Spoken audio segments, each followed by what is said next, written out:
ಬಸವ ಜಯಂತಿಯಂದು ಪೂಜೆ ಸ್ವೀಕರಿಸಿ ಕೊಟ್ಟಿಗೆಯಲ್ಲಿ ಮಲಗಿದ್ದ ದೇಸಿ ಎತ್ತುಗಳು ಬೆಂಕಿಯಲ್ಲಿ ಬೆಂದು ನರಳುತ್ತಾ ಪ್ರಾಣ ಬಿಟ್ಟಿವೆ.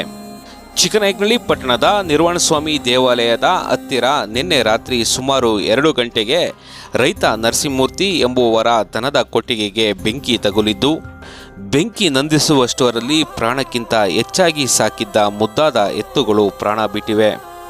ಇಂತಹ ಬರಗಾಲದಲ್ಲಿಯೂ ಕೃಷಿ ಮಾಡಲು ಎತ್ತುಗಳನ್ನು ಸಾಕಿಕೊಂಡು ಕಷ್ಟ ನಷ್ಟಗಳಲ್ಲಿಯೂ ಜೀವನ ಸಾಗಿಸುತ್ತಿದ್ದ ಬಡ ರೈತನ ಜೀವನ ಕತ್ತಲಾಗಿದೆ.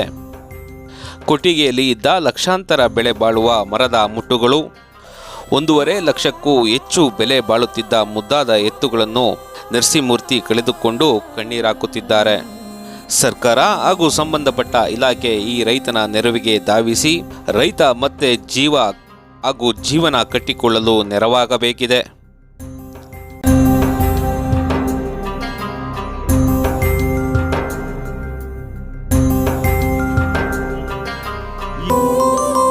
ಯಾರ್ಯಾರ ಜೀವನ ಏನಂತ ಮೊದಲೇ ತಿಳಿಸೋ ಭಗವಂತ, ಆಸೆ ಇಲ್ದೆ ಬದುಕ್ತೀವ್ ಸುಮ್ಮನೆ,